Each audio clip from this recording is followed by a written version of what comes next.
अऊज़ु बिल्लाहि मिनश्शैतानिर्रजीम बिस्मिल्लाहिर्रहमानिर्रहीम रब्बी इश्रह ली सदरी वयस्सिर ली अमरी वाहलुल उक़दतम मिन लिसानी यफ़क़हू क़ौली।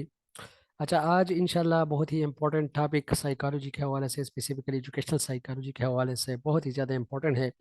ये इंटरव्यू में पूछा भी जाता है और ये बिल्कुल ही बेसिक चीज़ें हैं। अगर हम इसको अंडरस्टैंड करें तो आगे हमारे लिए मसला नहीं होगा। और बेसिक ब्लॉक ये बिल्डिंग ब्लॉक्स है साइकोलॉजी के, कि किसी तरह साइकोलॉजी जो है वो इमर्ज हो गई और किसी तरह साइकोलॉजी का जो बिहेवियर है, जिसको हम बिहेवियर कहते हैं, एक ही बिहेवियर के पीछे इतने बड़े बड़े बुक्स लिखे गए हैं, इतने बड़े बड़े स्कूल ऑफ थॉट्स है।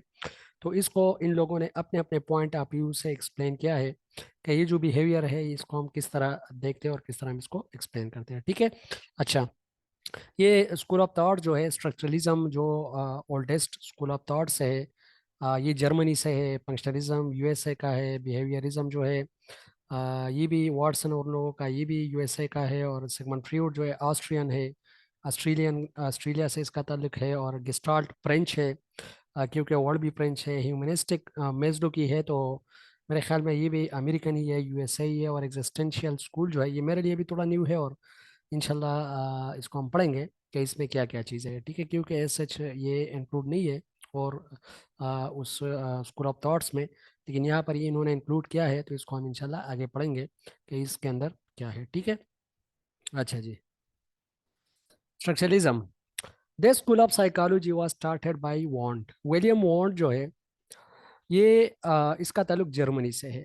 ठीक है, इन्होंने जर्मनी में फर्स्ट जो साइकोलॉजिकल लैब थी, साइकोलॉजी की लैब थी, वो भी इन्होंने ही बनाई है। और इन्होंने उसमें क्या कहा, उसी लेबॉर्ट्री में ये जो फीलिंग्स होते थे, उसी फीलिंग्स को ये जो है इंट्रोस्पेक्शन के ज़रिए वो उसकी एनालिसिस करते थे।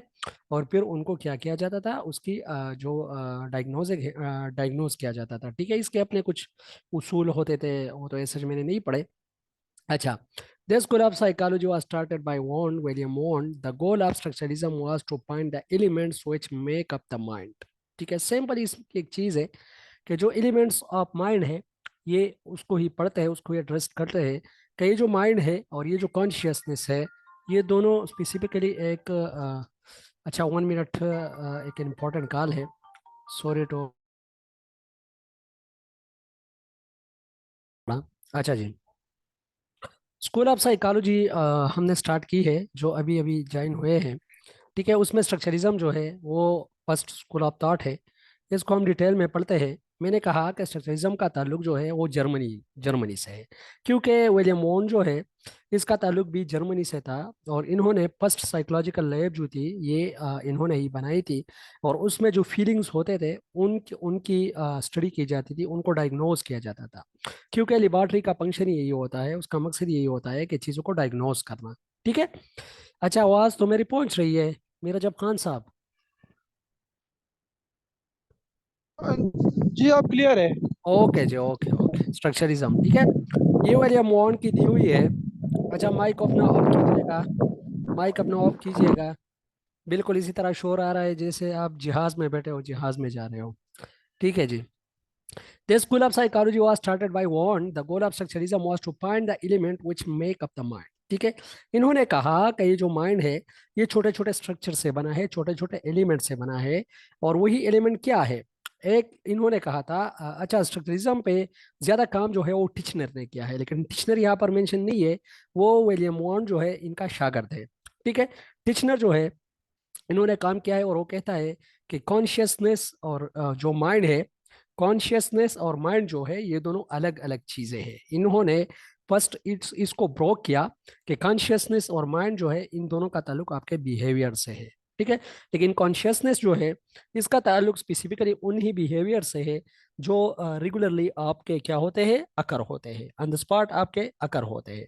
ठीक है, और जो माइंड है, तो माइंड का ताल्लुक उन्हीं बिहेवियर के साथ है जो ऑलरेडी लाइफ लॉन्ग, जिंदगी भर, आपकी बचपन से, फॉर एग्जांपल आपका 25 35 साल उम्र है, तो जितना भी आपका टाइम गुजरा है, तो ये कहता है कि चीज़ें वहाँ पर स्टोर है माइंड में। लेकिन सिगमंड फ्रॉइड फिर कहता है कि नहीं, ये अनकॉन्शियस में से है, लेकिन ये माइंड का कॉन्सेप्ट देता है। ठीक है, एक तो ये इन दोनों की डिस्टिंक्शन करता है। सेकंड ये कहता है कि जो हमारे सिंसेशन होते हैं, सिंसेशन, सिंसेशन क्या है, जब आप अपने फाइव सेंसेस को यूज करते हो, टच को, हियरिंग को, स्मेल को, टेस्ट को, वाचिंग को, ठीक है, और किसी चीज को महसूस करते हो, दिस इज योर सेंसेशन। तो ये कहता है कि sensation is the stimulus of perception. मतलब ये कि जब आपकी सेंसेशन होगी तो आपका परसेप्शन बनेगा। और जब आप इमेजेस देखोगे, images is the stimulus of ideas. जब आप इमेजेस देखोगे तो आपके आइडियाज डेवलप होंगे, ठीक है। तो ये भी इस तरह ब्रोक करता है। फिर कहता है कि अफेक्शन जो है, affection is the stimulus of emotions, ठीक है। तो जब आपके इमोशन आएंगे तो इसके पीछे जो है अफेक्शन का हाथ होगा। और जाहिर बात है, ये बात बिल्कुल ही ठीक है, क्योंकि अफेक्शन के साथ हमारी क्या होती है, जो इमोशन होते हैं, इमोशनल अटैचमेंट होती है, ठीक है। तो विलियम वुंड जो था, ये इसका बानी है, इसका एक्सपोनेंट है, टिचनर भी इन्होंने यहाँ पर भी काम किया है। और मेन स्टेटमेंट इसका यही है, find the element which make up the mind, ठीक है।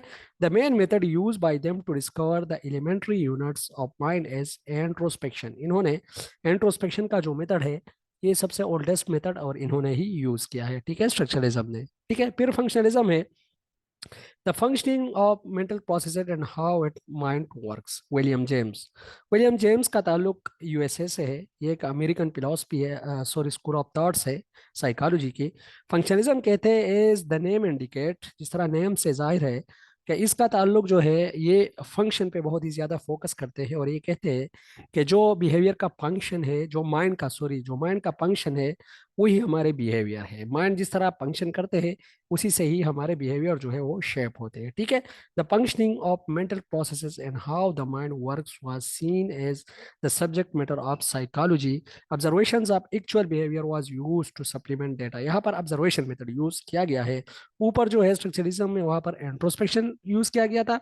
और फंक्शनलिस्ट वाले जो है, ये ऑब्जर्वेशन बहुत ही ज्यादा यूज करते हैं, किसके लिए, to supplement data gather from introspection. जो इंट्रोस्पेक्शन से डेटा लेते हैं, उसको अगेन ये ऑब्जर्वेशन के जरिए क्या करते हैं, उसकी फंक्शन जो है, उसकी फंक्शन पे बात करते हैं, ठीक है। तो पंक्चुअलिज्म अगर इंटरव्यू में पूछा जाए, क्योंकि सारे यहाँ पर जितने भी है ज्यादातर इंटरव्यू के लिए प्रिपरेशन कर रहे हैं, तो पंक्चुअलिज्म विलियम जेम्स की दी हुई है। यहाँ पर मेरे ख्याल में नेम मेंशन नहीं है, आगे शायद आएगा।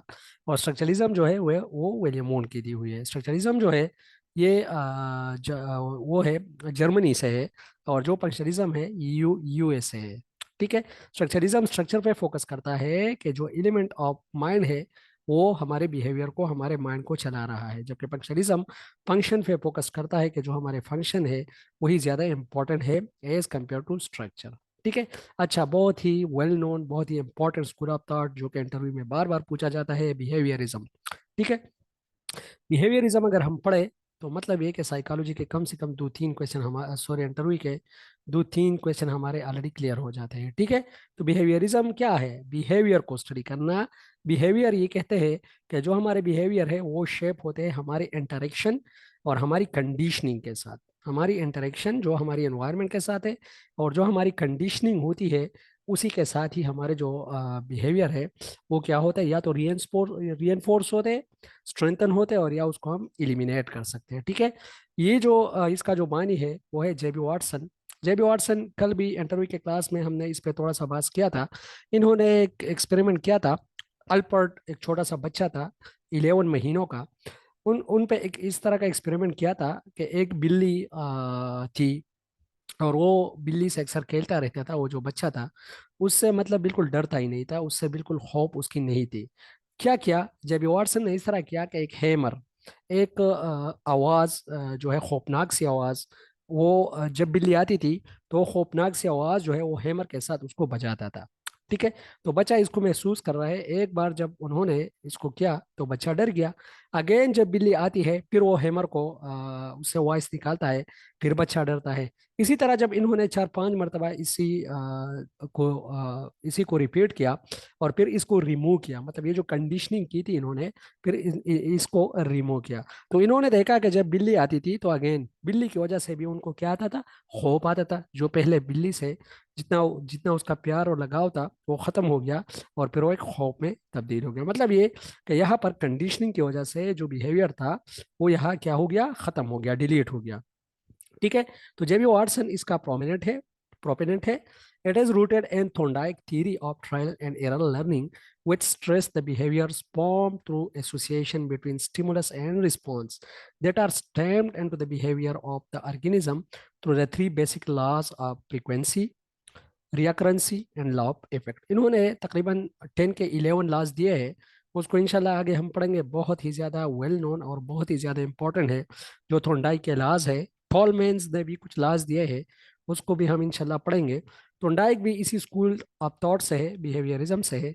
इन्होंने error and trial and error theory जो है उन पे काम किया है, ठीक है। और इन्होंने कुछ लाज दिए थे। वो लाज क्या थे, नीचे दिए गए हैं। एक है फ्रीक्वेंसी, मतलब बार जिस जिस चीज की फ्रीक्वेंसी ज्यादा होती है, शिद्दत ज्यादा होती है, सॉरी इंटेंसिटी, वो इंटेंसिटी है। फ्रीक्वेंसी मीन के जो चीज बार बार आता है, बार बार आता है, तो मीन के वो हमें बहुत ही ज्यादा अच्छी तरह याद हो जाता है। जिस तरह स्टूडेंट को अगर हम बार बार एक चीज रिपीट करते हैं फ्रीक्वेंसी से, तो मीन के वो ज्यादा याद होगा। रियाकरेंसी, अगेन एंड अगेन अगर एक चीज अपियर हो रहा है, रियाकरेंसी, अगेन एंड अगेन अगर एक चीज रिपेयर हो रहा है, तो स्टूडेंट उसको भी याद कर सकते हैं इजीली, क्योंकि रिकरेंसी इंपॉर्टेंट है। ला ऑफ इफेक्ट, अगर आपको जो इफेक्ट मिल रहा है, आपको जो असर मिल रहा है, वो अच्छा है, वो सेटिस्फाइड है, तो आप कहते हो कि मैंने ये चीज़ करनी है। इसका ताल्लुक, ला ऑफ इफेक्ट का ताल्लुक ऑपरेंट कंडीशनिंग के साथ है। ये क्लासिकल कंडीशनिंग में नहीं आती। ये भी बहुत ही वेल नोन क्वेश्चन है इंटरव्यू का, कि जो ला ऑफ इफेक्ट है ये क्लासिकल कंडीशनिंग के साथ है कि नहीं ऑपरेंट। ऑपरेंट के साथ इसलिए है, आगे मैं आप लोग को इंशाल्लाह समझाऊंगा, कि जो ऑपरेंट कंडीशनिंग है वो बात करते हैं कि जो हमारी रिस्पॉन्स है वही इम्पोर्टेंट है। अगर रिस्पॉन्स आपको अच्छा मिलता है, नतीजे आपको अच्छे मिलते हैं, तो आप उसी अमल को अगेन एंड अगेन कोशिश करते हो कि उसको रिपीट करो। तो रिस्पॉन्स से क्या बनता है, आपका स्टिमुलस बनता है, स्टिमुलस स्ट्रेंथन होता है, ठीक है। तो it is called R type of conditioning. इसको हम आर टाइप ऑफ कंडीशनिंग भी कहते हैं, जिसमें रिस्पॉन्स पहले आता है, स्टिमुलस बाद में आता है। और जो ओपेरेंट क्लासिकल कंडीशनिंग है, उसमें रिस्पॉन्स जो है वो बाद में आता है, जबकि स्टिमुलस पहले आता है। तो इसीलिए जो क्लासिकल कंडीशनिंग है उसको हम एस टाइप ऑफ कंडीशनिंग कहते हैं, और जो ओपेरेंट कंडीशनिंग है उसको हम आर टाइप ऑफ कंडीशनिंग कहते हैं, ठीक है। फिर कहता है पॉलप, आइवान पॉलप जो था, इसका ताल्लुक रशिया है, रशिया से है। आइवान पॉलप जो है postulated that through associate a previous neutral stimulus could be conditioned to elicit a response। हम क्या करते हैं, जब हम किसी भी स्टिमुलस के साथ एक न्यूट्रल स्टिमुलस को कंडीशन करते हैं, एक न्यूट्रल स्टिमुलस को जिस तरह हम कंडीशन करते हैं एक दूसरे स्टिमुलस के साथ, कंडीशनिंग क्या होती है, देखो, दो चीजों को मिलाना, दो चीजों को मिलाने को हम कंडीशनिंग कहते हैं, ठीक है। तो यहाँ पर क्या किया गया था, जो फूड वो कुत्ते को पेश करता था, कुत्ते पर इन्होंने एक्सपेरिमेंट किया था, जो फूड वो कुत्ते को प्रेजेंट करता था उसके साथ घंटी भी बजती थी। तो अभी फूड के साथ घंटी को इन्होंने कंडीशन किया, दोनों चीजों को इन्होंने बांध दिया, ठीक है। तो जब घंटी बजती थी, उनको फूड आता था, तो वो बिल्ली जो है उसकी रिस्पॉन्स क्या थी, सॉरी डॉग जो थी, उसकी रिस्पॉन्स क्या थी, वो ये थी कि उसके मुंह में सलाइवा आता था, ठीक है। तो इसी तरह जब अगेन एंड अगेन उन्होंने रिपीट किया, और फिर जो है एक्सटेंशन किया, एक्सटेंशन इसको कहते हैं। एक है कंडीशनिंग, कंडीशनिंग तो हो गई, फिर है एक्सटेंशन करना। ये मॉडिफिकेशन ऑफ बिहेवियर का एक टेक्निक भी है।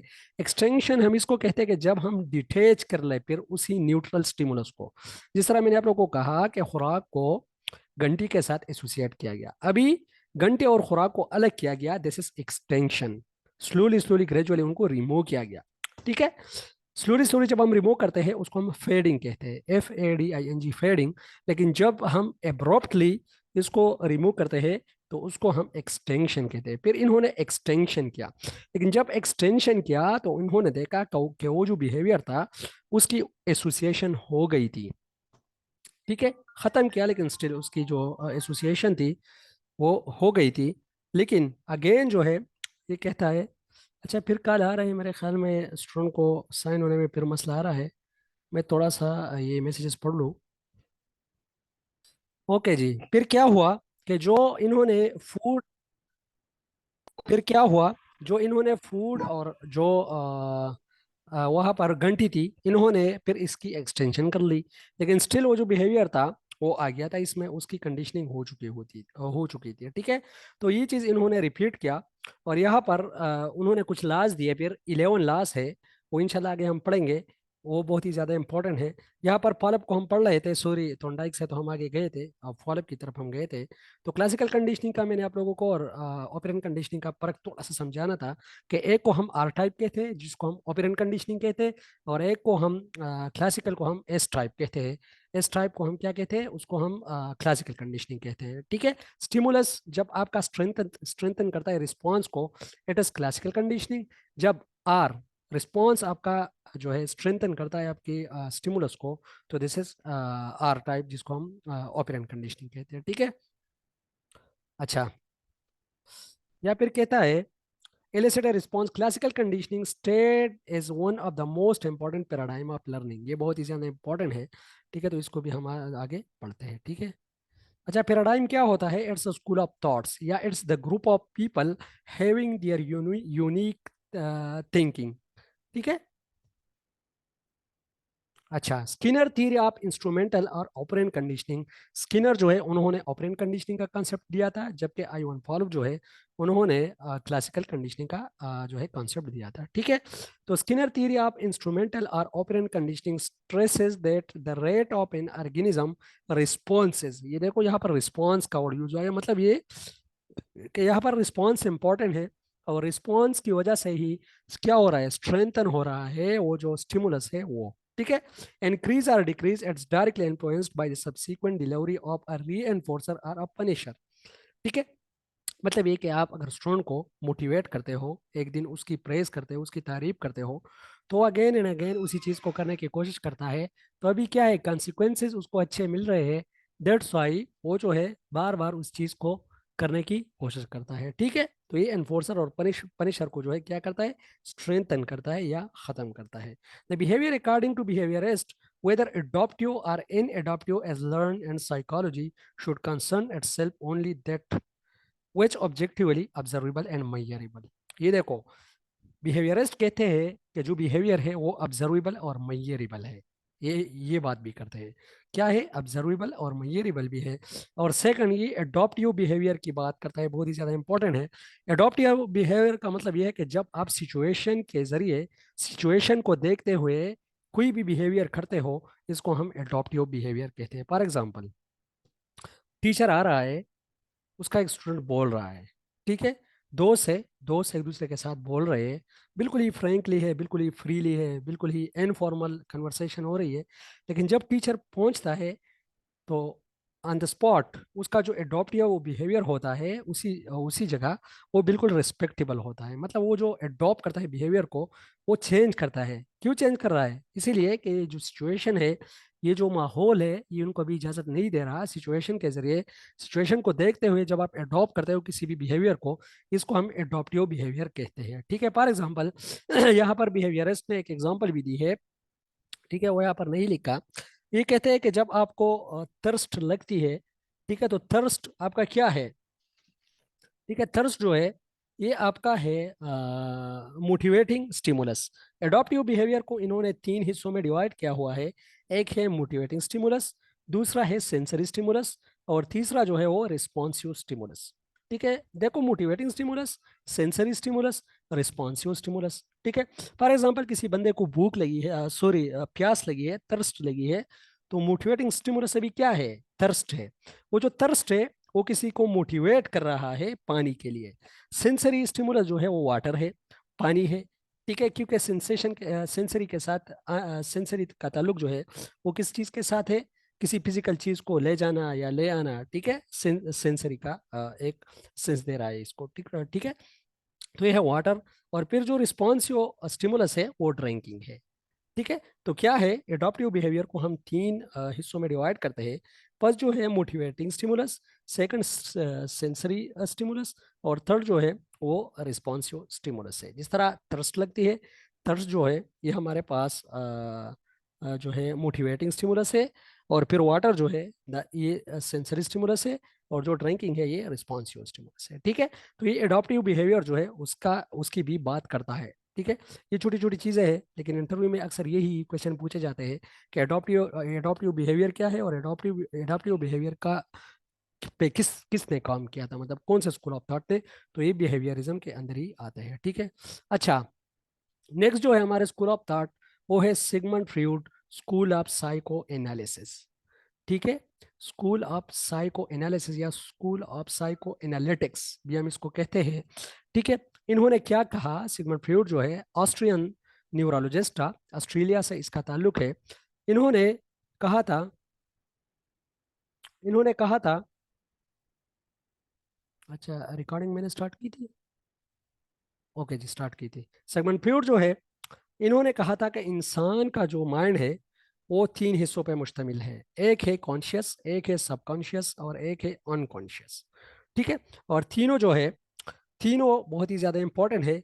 जब आप किसी चीज़ को देखते हो और आपके जो इन्फॉर्मेशन आते हैं तो वो अनकॉन्शियस में चले जाते हैं। फॉर एग्जांपल, हमने एक चीज़ देखी है, 10 साल पहले हमारा क्लास फेल होता, हम फिर बिछड़ गए थे।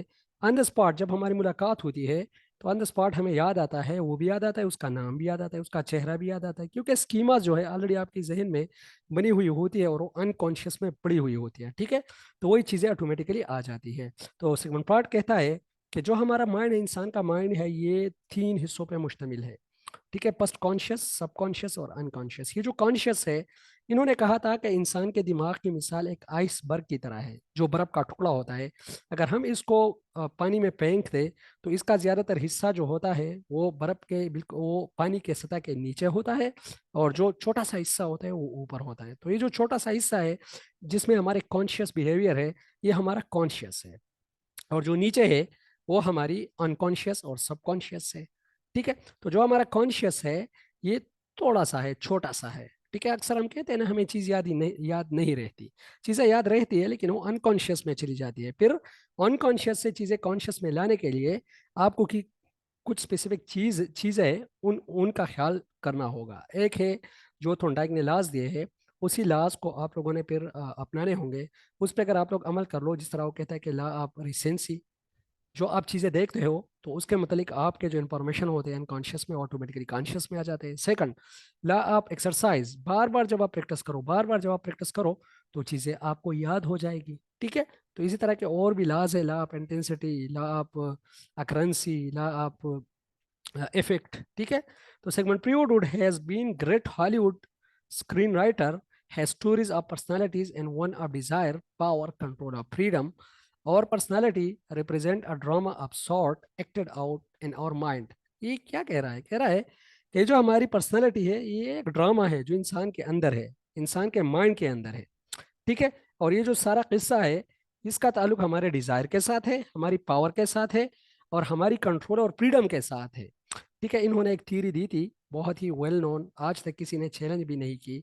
कुछ वैल्यूज नॉर्म्स के अगेंस्ट भी है, स्पेसिफिकली हमारे इस्लाम के नॉर्म्स के तो बिल्कुल ही अगेंस्ट है। लेकिन स्टिल अगर हम इसको देखे तो थोड़ा सा अगर हम उसको पढ़े तो जो रियलिटी है, रियलिटी उसमें नजर आती है। किसी से मैंने सुना था, कहीं पे पढ़ा था कि अभी तक 100 साल हो गए तकरीबन, उसी टाइम में उन्होंने 100 साल लिखे, शायद ज़्यादा हो गए हो, लेकिन अभी तक इसी थ्योरी को जो है किसी ने चैलेंज नहीं किया, क्योंकि उसमें कुछ चीज़ें हकीकत पर मबनी है। दैट्स वाई उसको चैलेंज नहीं किया जा सकता। ठीक है, आगे जब हम उसको पढ़ेंगे बहुत ही ज़्यादा इंटरेस्टिंग भी है और बहुत ही ज़्यादा कुछ against the value system of the society भी किया है, कुछ इनफॉर्मल बातें भी उन्होंने उसमें की है। ठीक है, तो ये कहता है कि डिजायर, कौन पावर।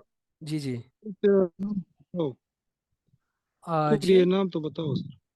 नहीं वो थीरी है ना, ये वो कौन तो सी थ्योरी? वो सिगमंड फ्रॉइड की साइको एनालिसिस थीरी है ना, साइको सेक्सुअल थीरी। अच्छा, हाँ ठीक है, समझ। उसको इंशाल्लाह आगे हम पढ़ेंगे। उसमें कुछ ऐसी बातें हैं जिसमें स्टेजेस है, एनल स्टेज है, ओरल स्टेज है, पेलेक स्टेज है, लेटेंसी स्टेज है और जेनिटल स्टेज है। उस हर एक स्टेज को हम डिटेल में पढ़ेंगे। उसमें कुछ फिक्सेशन है, उसको भी हम पढ़ेंगे। ठीक है, ओके जी। ठीक है सर। ओके जी, तो ये कहता है कि जो हमारी पर्सनालिटी है उसमें पावर, कंट्रोल, फ्रीडम और डिजायर, ये चीज़ें बहुत ज़्यादा इंपॉर्टेंट है। ठीक है, the ancient Greek thought that all people were actor in the drama of the God above. ठीक है, मतलब हम सारे लोग जो है ये एक्टर है।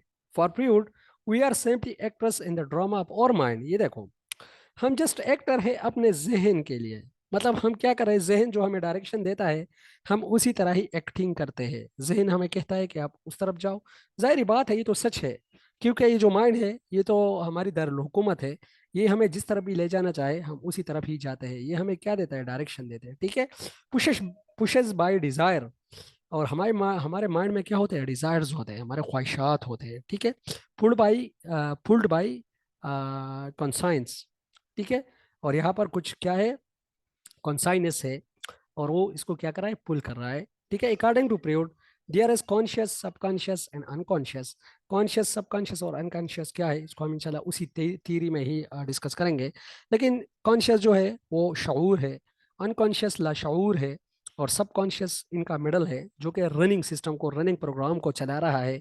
कॉन्शियस वो है जो हम एक्टिवली अभी जिस तरह मैं बोल रहा हूँ, जो चीज़ें मेरे जहन में है, मैं अभी कॉन्शियस माइंड से बोल रहा हूँ, ठीक है।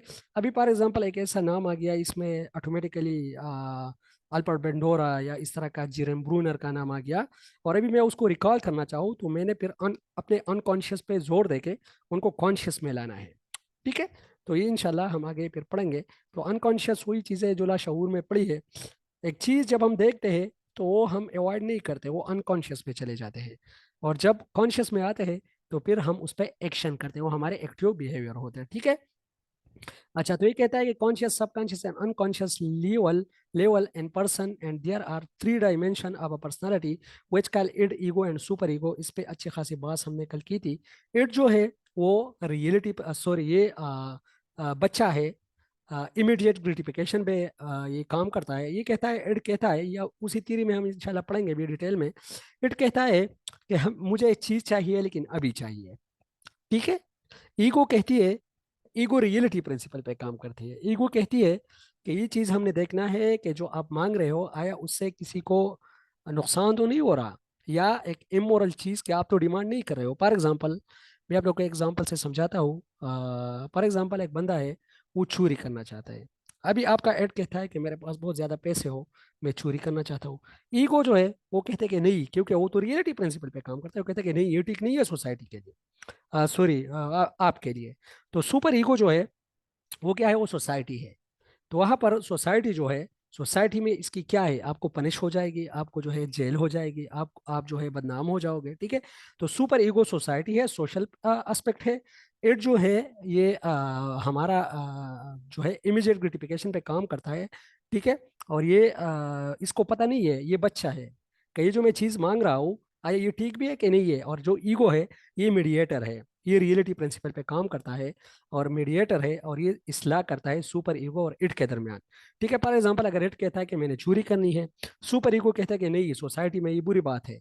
आपकी ईगो जो है उसको देखती है कि हाँ, सोसाइटी में ये बुरी बात है, आपने नहीं करनी चोरी, ठीक है। तो this is what our wants are satisfied. हमारे वांट्स जो क्या होते हैं, फिर सेटिस्फाई होते हैं। लेकिन जब हमारी इट सेटिस्फाई ना हो तो फिर क्या होता है, फिर हमारे लिए जो हमने पढ़े थे डिफेंस मैकेनिज्म, हम उसी डिफेंस मैकेनिज्म को ही यूज करते हैं कि जब हम अपने एड को सेटिस्फाई करते हैं तो उसके लिए कुछ डिफेंस मैकेनिज्म भी इनकी बेटी एना फ्रीड ने दी है, उसको हम इंशाल्लाह आगे पढ़ेंगे, ठीक है। अच्छा जी, गेस्टाल्ट स्कूल, गेस्टाल्ट कहते हैं होल को, whole is better than parts. Gestalt एक फ्रेंच वर्ड है, सॉरी, हाँ, गेस्टाल्ट एक फ्रेंच वर्ड है और इसका माना है होल, ठीक है। तो वर्तिमर, कोहलर एंड कुफका, ये कुफका है, कफका नहीं है, ये कुफका है। Wertheimer, Kohler and Koffka were the proponents of the school. This group made their greatest contribution in perception and learning theory, from which cognitive theory was eventually around. जिस तरह structuralism ने कहा था कि ये जो एलिमेंट्स है, माइंड के elements, these are the building blocks for the mind are the consciousness, तो इन्होंने उसको रिजेक्ट किया और इन्होंने कहा कि नहीं, whole is important than parts. Whole जो है वो बहुत ज्यादा इंपॉर्टेंट है देन पार्ट्स, देन एलिमेंट्स, ठीक है। और इन्होंने कुछ चीजें कही थी। स्टाल्ट कहते हैं, इन्होंने कुछ लाज दिए थे, लाज इन्होंने इस तरह दिए थे कि जिस तरह लाइंस होते हैं, तो हमने लाइंस को नहीं देखने, उसका एक होल जिस तरह वो पिक्चर दे रहा है उसको हमने उसको देखने हैं। और इन्होंने लाज दिए थे, लाज ऑफ प्रेगनाज उसको कहते हैं। अगर किसी कोई इंटरेस्टेड हो तो उसको पढ़ सकता है, अदरवाइज मैं थोड़ा सा उनको टच टच कर लूंगा नेक्स्ट क्लासेस में। ला प्रेगनेंसी इस तरह है कि for example dotted dotted dotted है, तो आपने एक एक डॉट को नहीं देखना, आपने ये देखना है कि ये डॉट जो है ये क्या शेप कर रहा है, ये क्या मुझे सबक दे रहा है, ये क्या मुझे परसीव कर रहा है। ठीक है, तो आपने उसको देखना है। फिर लाइंस है, तो आपने लाइंस को देखना है कि ये लाइन जो है ये क्या शो कर रहा है, एज अ होल क्या मैसेज दे रहा है, तो आपने उसको देखना है। ठीक है, तो ये कहता है वर्तिमर कुहलर और कुपका कहता है, स्कूल के थॉट्स इसके प्रोपोनेंट है, this group made their greatest contribution in perception and learning theory from which cognitive theory was eventually evolved. The formation of gestalt is configuration is arrested by innate tendency of organism. इंसान के अंदर कुछ चीजें arrested है।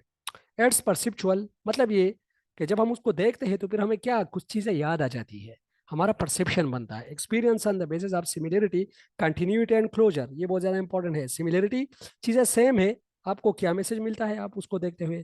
Continuity, उसमें continuity क्या है, dot dot dot dot dot dot गए हैं, आप उसको देखते हो तो आपके जहन में एक खाका सा बनता है, एक शक्ल सा बनता है, इट्स कंटिन्यूटी एंड क्लोजर।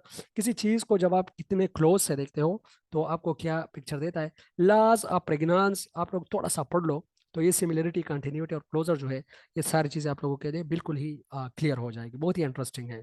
देखिए, start stated that the mind should be thought up as a result from the whole bottom at sensory activities। जो हमारी सेंसेशन होती है, वो जो होल क्रिएट करता है, उस होल को हमने देखना है, न कि पार्ट्स को देखना है। And the relationship with in this pattern they maintain or mention that of mind is not made up of combination of simple elements। ये यह कह रहा है कि ये जो माइंड है ये सिंपल हमारी कम्बिनेशन ऑफ एलिमेंट से नहीं बना, ये एज अ होल जिस तरह परफॉर्म करता है उसको हमने देखता है। ठीक है, अच्छा, ह्यूमनिस्टिक स्कूल को भी पढ़ते हैं, टाइम टाइम थोड़ा कम है। कॉल रॉजर और अब्राहम मेजलो, ठीक है, ये दोनों जो है हमारे पास ह्यूमनिस्टिक स्कूल ऑफ साइकोलॉजी से है। ये क्या कहते हैं, ये कहते हैं कि ये जो इंसान है, ज्यादातर एक्सपेरिमेंट किए गए हैं कुत्तों पर, कुछ एक्सपेरिमेंट किया है बिल्लियों पर, तो इंसान जो है वो तो कुत्तों और इनसे अलग है। तो हम इसको क्रिटिसाइज करते हैं, और इंसान और कुत्तों और जानवरों और एनिमल के जो बिहेवियर है इसमें बहुत ही ज्यादा डिफरेंस है। दैट्स वाई हमने जितनी भी एक्सपेरिमेंट करने वो इंसान पे ही करने हैं, और इंसान के बिहेवियर को ही स्टडी करना है। तो कॉलराजर क्या कहता है, इन्होंने क्लाइंट सेंटर थेरेपी भी दी थी, उसको हम इंशाल्लाह पढ़ेंगे। इन्होंने सेल्फ का कॉन्सेप्ट भी दिया है, इंशाल्लाह उसको भी हम पढ़ेंगे।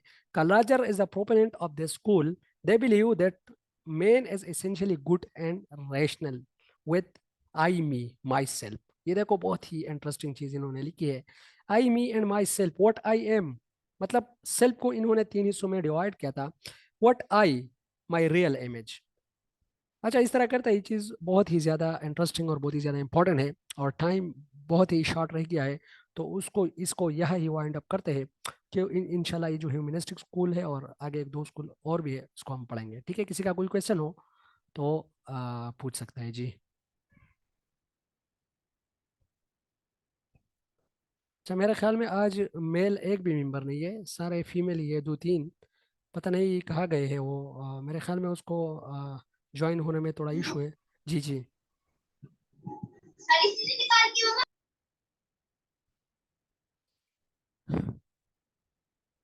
जी, कोई क्वेश्चन नहीं सर कंफ्यूजन? आप जी जी। जी मैं सुन रहा हूँ, आप क्वेश्चन कर सकते हो। नहीं सर अभी आपकी आवाज आ रही है, पहले आपकी आवाज जो थी वो कट रही थी, मैंने स्टार्ट में असल में लेक्चर नहीं सुना, तो अब शुरू वाला मैं बाद में सुनूंगी फिर। ठीक है, मैं खैर है ग्रुप में शेयर कर दूंगा इंशाल्लाह, फिर वहाँ से आप उसको वॉच कर सकते हो, ऐसा कोई मसला नहीं है। जी सर शुक्रिया। ओके जी, ओके। अच्छा, किसी और का कोई क्वेश्चन? नूर, सीमा, समीन एंड सुमेरा, तीन ही मेरे साथ आज ऑनलाइन थे। एक मीर रजब, वो भी आया था लेकिन मेरे ख्याल में वो भी डिस्कनेक्ट